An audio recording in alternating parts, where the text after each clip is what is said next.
BJP Congress और बाकी राजनीतिक पार्टियों से अलग क्यों है?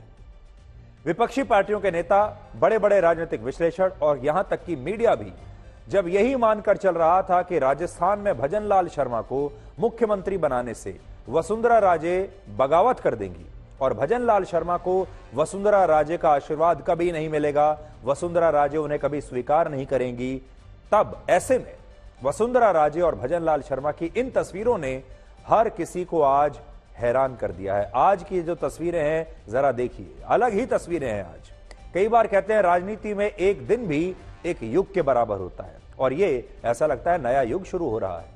आज जब शपथ ग्रहण समारोह के बाद भजनलाल शर्मा ने मुख्यमंत्री पद का कार्यभार संभाला तो इस दौरान वसुंधरा राजे ने उन्हें दिल खोलकर आशीर्वाद भी दिया, उनका मुंह भी मीठा कराया और उन्हें राजस्थान का मुख्यमंत्री बनने पर खुलकर बधाई दी। आज वसुंधरा राजे का चेहरा लटका हुआ नहीं था, आज वो दुखी नहीं थी, आज उनकी आंखों में आंसू नहीं थे, आज वो मुस्कुरा रही थी, आज उनके चेहरे पर रौनक थी।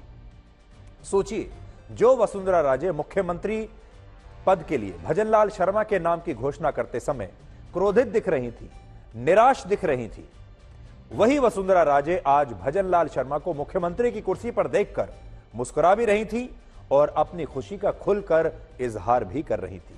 ऐसा लगता है कि उस दिन जो झटका था, जो शौक था, वो बिल्कुल नया नया था। वसुंधरा राजे को सोचने का भी समय नहीं मिला होगा और इसलिए जो उनका पहला रिएक्शन था वही सबसे ईमानदारी से उनके चेहरे पर आ गया। लेकिन अब वो संभल चुकी हैं और इससे आप ये समझ सकते हैं कि बीजेपी में कोई भी नेता पार्टी से बड़ा बन नहीं सकता और जब पार्टी कोई फैसला लेती है तो बड़े से बड़े नेता को भी उस फैसले को आखिरकार खुशी खुशी मुस्कुराते हुए मानना ही पड़ता है, क्योंकि ये अब पुरानी बीजेपी नहीं है, ये नरेंद्र मोदी और अमित शाह की बीजेपी है, जहां पर किसी के लिए भी बगावत करना आसान नहीं है। जबकि कांग्रेस और बाकी राजनीतिक पार्टियों में ऐसा नहीं दिखता, क्योंकि इन पार्टियों में परिवार और नेता पार्टी से भी अक्सर बड़े होते हैं।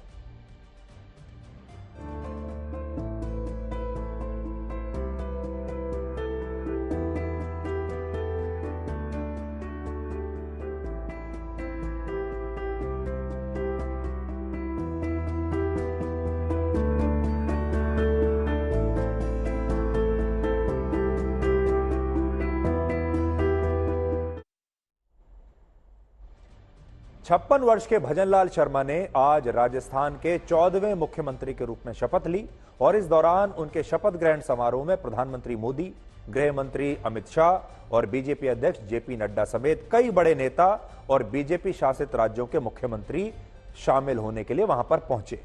भजनलाल शर्मा के साथ दिया कुमारी और प्रेमचंद बैरवा ने भी आज उप मुख्यमंत्री पद की शपथ ली। 52 वर्ष की दिया कुमारी जयपुर के राजघराने से हैं, जो पहले लोकसभा की सांसद रहीं और इसके बाद बीजेपी ने उन्हें विधानसभा चुनाव में अपना उम्मीदवार बनाया, यानी लोकसभा से वापस विधानसभा भेज दिया और अब उन्हें राजस्थान के उप मुख्यमंत्री की जिम्मेदारी सौंपी गई है। राजस्थान में इस बार बीजेपी को महिलाओं के बंपर वोट मिले हैं और इसलिए बीजेपी ने काफी सोच समझकर दिया कुमारी को उप मुख्यमंत्री बनाया है, जो राजपूत समुदाय से आती हैं। और अगर आप देखें तो एक तरीके से ऐसा लगता है कि वसुंधरा राजे की जो लेगेसी है राजस्थान की राजनीति में, बीजेपी धीरे धीरे दिया कुमारी के जरिए उस रिक्त स्थान को भरने की कोशिश कर रही है, क्योंकि दिया कुमारी भी राजस्थान में राजपूत समुदाय से आती हैं, वो भी वसुंधरा राजे की तरह राजघराने से आती हैं और काफी कुछ अगर आप शख्सियत देखें, पर्सनैलिटी देखें तो दोनों की मिलती जुलती है।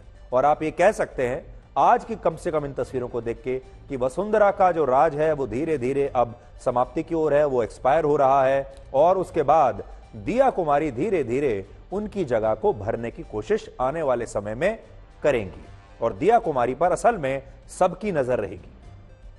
जबकि प्रेमचंद बैरवा को भी उप मुख्यमंत्री बनाया गया है दिया कुमारी के साथ और बैरवा दलित समुदाय से आते हैं। मुख्य अतिथि माननीय प्रधानमंत्री श्री नरेंद्र मोदी जी पधार चुके हैं। करतल ध्वनि से स्वागत कीजिए। भजनलाल शर्मा, ईश्वर की शपथ लेता हूं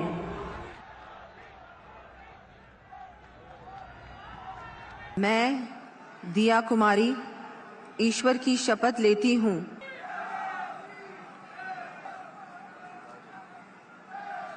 मैं डॉक्टर प्रेमचंद बैरवा ईश्वर की शपथ लेता हूँ।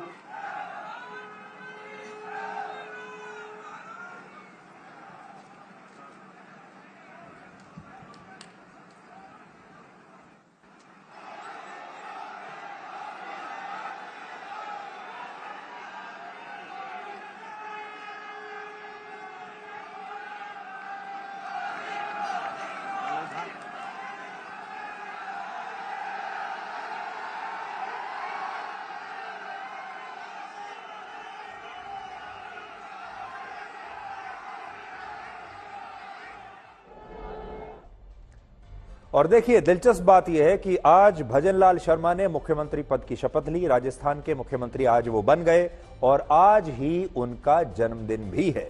और वसुंधरा राजे ने खास तौर पर आज एक ट्वीट किया भजनलाल शर्मा के लिए, और उस ट्वीट में उन्होंने अपनी तस्वीर लगाई है, भजनलाल शर्मा की तस्वीर लगाई है और लिखा है, राजस्थान के मुख्यमंत्री भजनलाल शर्मा जी को जन्मदिवस की हार्दिक शुभकामनाएं। राजस्थान के माननीय मुख्यमंत्री श्री भजनलाल शर्मा जी को जन्मदिन की हार्दिक शुभकामनाएं। आप सदैव स्वस्थ एवं प्रसन्न रहें तथा ईश्वर से दीर्घायु का आशीर्वाद पाकर प्रदेश की उन्नति एवं खुशहाली को गति दें, ऐसी मेरी कामना है। ये वसुंधरा राजे ने लिखा है भजनलाल शर्मा के लिए, जिनका जन्मदिन आज है। हमारे देश में हिंदू धर्म को मानने वाले ज्यादातर नेता अपने आप को सेक्युलर दिखाने के लिए कभी अपने धर्म और अपनी संस्कृति के बारे में खुलकर बात नहीं करते। लेकिन बीजेपी के इन 3 राज्यों में जिन नेताओं को नया मुख्यमंत्री बनाया गया है, वो तीनों ही नेता गर्व से ये कह रहे हैं कि वो हिंदू हैं और वो अपनी पहचान को लेकर बिल्कुल शर्मा नहीं रहे हैं। आज भजनलाल शर्मा ने मुख्यमंत्री बनने से पहले जयपुर के एक मंदिर में भगवान के दर्शन किए। तस्वीरें मैं आपको साथ साथ दिखाता जाता हूं।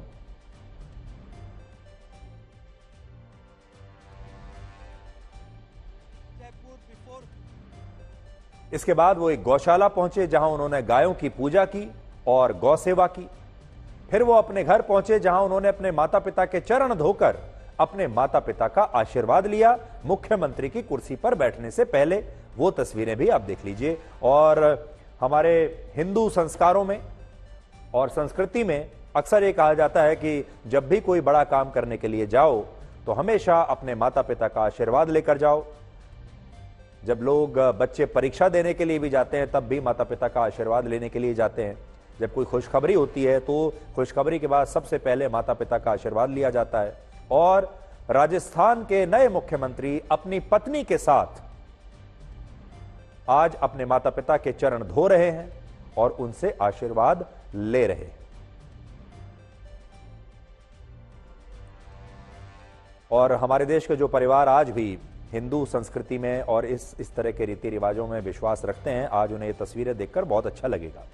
अब सोचिए, आज के युग में जब सफल होने के बाद लोग अपने माता पिता के योगदान को भूल ही जाते हैं, तब ऐसे में भजनलाल शर्मा ने अपने माता पिता के चरण धोकर यह बताया है कि भारत की मूल संस्कृति ये है जिसमें माता पिता को ईश्वर के बराबर दर्जा दिया गया है।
इससे पहले छत्तीसगढ़ के मुख्यमंत्री विष्णुदेव साय ने भी शपथ लेने से पहले अपने घर पर साधु संतों के साथ यज्ञ किया और उन्होंने रायपुर में भगवान जगन्नाथ के मंदिर में जाकर भी वहां दर्शन किए। उनकी तस्वीरें भी आप देख सकते हैं।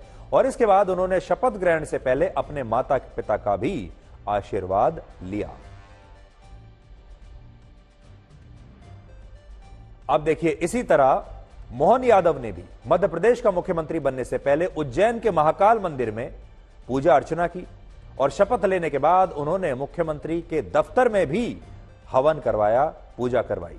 और इससे आप समझ सकते हैं कि इन तीनों राज्यों में बीजेपी ने जिन नेताओं को मुख्यमंत्री बनाया है, उन्हें अपने हिंदू होने पर कोई शर्मिंदगी नहीं है, बल्कि ये नेता गर्व से खुद को हिंदू बताते हैं और भारत की सनातन संस्कृति का भी प्रचार कर रहे हैं। अब ये काम कैसा करेंगे, मुख्यमंत्री के रूप में इनका प्रशासन कैसा होगा, ये तो आने वाले समय में उस प्रदेश के लोग तय करेंगे। लेकिन फिलहाल जो शपथ लेने के समय जो तस्वीरें दिखाई दी, वो आपको हमने आज आपके सामने रखी है।